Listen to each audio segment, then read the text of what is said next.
And Mr. Davis, my first question for you, why do you want to be our next mayor? What sets you apart from the other candidates? Sure. I grew up in this community, and I've always had a deep desire to serve my city. And I ran for office at an early age. I was 25 the first time I ran for city council.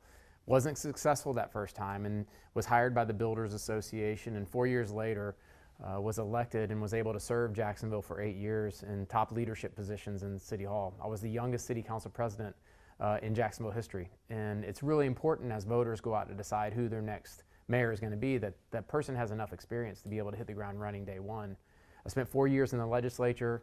In the last 10 years, I've been able to serve at the Jax Chamber, where we've created thousands of jobs for our citizens. We've improved the quality of life for our citizens, and we've created a fertile environment for folks to start small businesses. All of that combined is why I believe I'm the right person for the job, because really the citizens are selecting the next CEO of the city of Jacksonville, and I have 25 years of experience to be able to hit the ground running day one. And my next question for you, having those roots here in Jacksonville, what do you think is the biggest issue, the biggest problem that we're facing in the city, and how will you attempt to solve it? Well, I think we know the number one issue is public safety. And we see it at the doors every day when we talk to people. We see it in the polls. We understand it when we watch First Coast News and see what's happening in some of the areas of our communities. And there are pockets of violent crime in our community that we have to root out. We have to put the bad guys in jail. And that's one of the things that I'm going to focus on. When I was on the city council, I led on adding 100 new police officers to the street. The Jacksonville Journey was a process that helped us not just enforce, but also to prevent and intervene with kids that needed help. And so my thought would be, we bring the community back into City Hall to discuss how we can do that. We bring City Hall out into the community to make sure that we understand what's happening, but we also put police officers on the street to keep you safe. And you mentioned public safety, and that is true. That is a big concern among many people in the community. And Governor DeSantis mentioned that across the state, crime is down, which is true. But we still have a problem here in Jacksonville and Duval County. How would you work with the governor to have our crime rate come down? Well, it's important. I think the governor's goal is to be able to recruit and retain the best possible law enforcement officers or police officers, firefighters, and any of the first responders. And so that's something that we're going to do here locally as well. Make sure that we are able to train the best, recruit the best, and then retain the best. And that's critically important to have a team out there working on our behalf. And mentioning that, I wanted to ask you a question when it comes to the Jacksonville Sheriffs Office. What do you believe when it comes to funding and just keeping the number of officers on the streets? What are your thoughts about that? Well, I believe the city can spend dollars better than what we're spending now. And we have to think about, if we spend money over here, how many new police officers would that be for us to be able to place on the streets? We have to constantly talk about that publicly and talk about that with the city council and in the mayor's office, because that's going to be my focus. And I think that we can do that. We can add more officers to the street while we are keeping our taxes low and keeping the expenses at City Hall low. And another big concern right now among people, infrastructure. What is the city's greatest infrastructure need, and how will you fund it? Sure. I think that number one, government's purpose is to fund and keep citizens safe. That's the number one purpose. Number two is to have proper infrastructure in place so you can move goods and services back and forth. And I think that we have to focus on proper drainage, resiliency, roadways, everything that you would think of that is important for a growing community. But not only that, we need to make workforce housing a part of our infrastructure program. If we're bringing people here, creating jobs, and they can't afford the apartment they live in, if police officers can't afford where they live, or firefighters can't afford where they live, what are we doing as a community? And I think that we need to look at that in our capital improvement program as well. And you just mentioned workforce housing. So how, and you kind of touched on this, how will you tackle Jacksonville's affordable housing crisis? Yeah, we've got an issue where we have a lot of growth. People want to be in Florida. And in Florida, they want to be in Jacksonville. We have one of the second fastest growing economies in the country, the second fastest growing real estate market in the country, and that's going to cause prices to go up. We have to hit that head on, and I believe we have to survey city-owned property.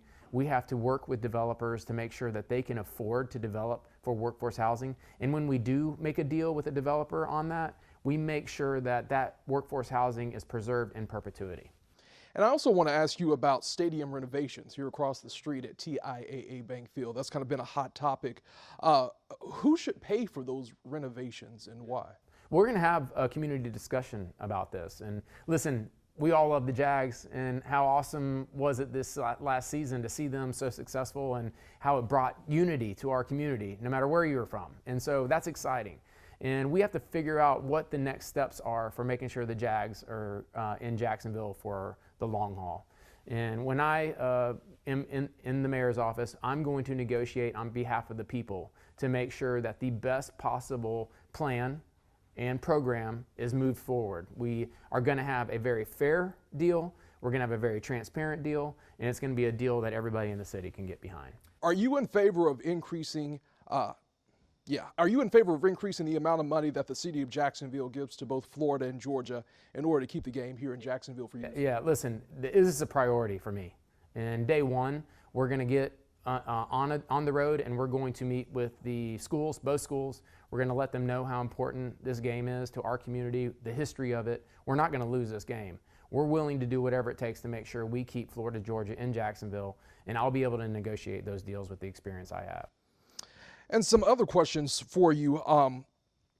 Do you agree that politics is dividing us as a nation? Your thoughts on how to unify both sides? Yeah, I would tell you this is something I don't like. I don't like the way campaigns are run. I don't like the negative aspects of it.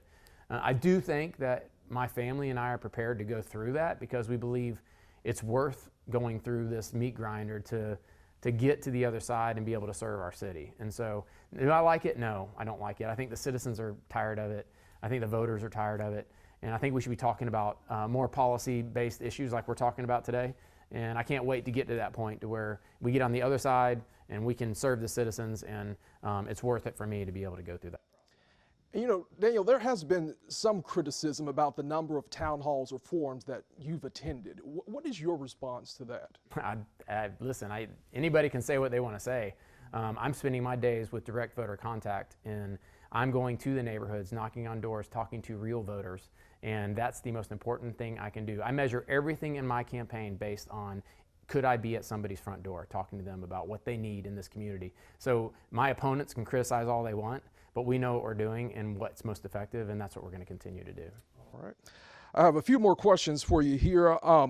If you're elected, how specifically will Jacksonville be more resilient to climate change? Yeah, I mean, it's important. We have, areas in this community that when you have king tides and flooding events, neighborhoods are flooded, and we need to figure out how to solve that. We need to invest in infrastructure to be able to solve those issues and to fortify around our communities that have issues that would result in flooding. I think we have to focus on helping the beaches communities as well with dunes and what we've seen successful during a hurricane or a time of crisis, and that would be something I would be able to help the beaches with as well.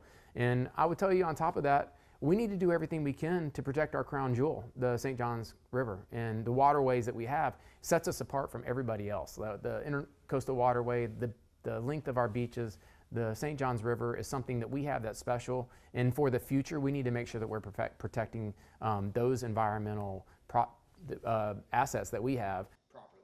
And you kind of just mentioned that because that was going to be my next question for you. Should development be restricted in areas with known flood risk?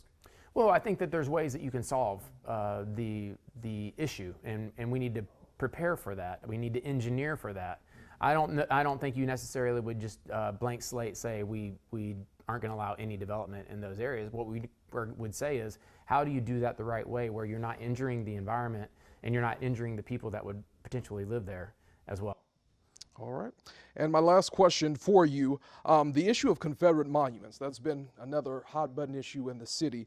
Do you believe that they should be removed from public property? Listen, this is what I've said publicly, is that we're not going to use taxpayer dollars to relocate any of the Confederate monuments. I think there are some private sector solutions to a lot of those, and really what we should be focusing on with taxpayer dollars is, how do we protect these kids that are in some of the most high crime areas in our community? How do we help them be prepared to take a job in the workforce?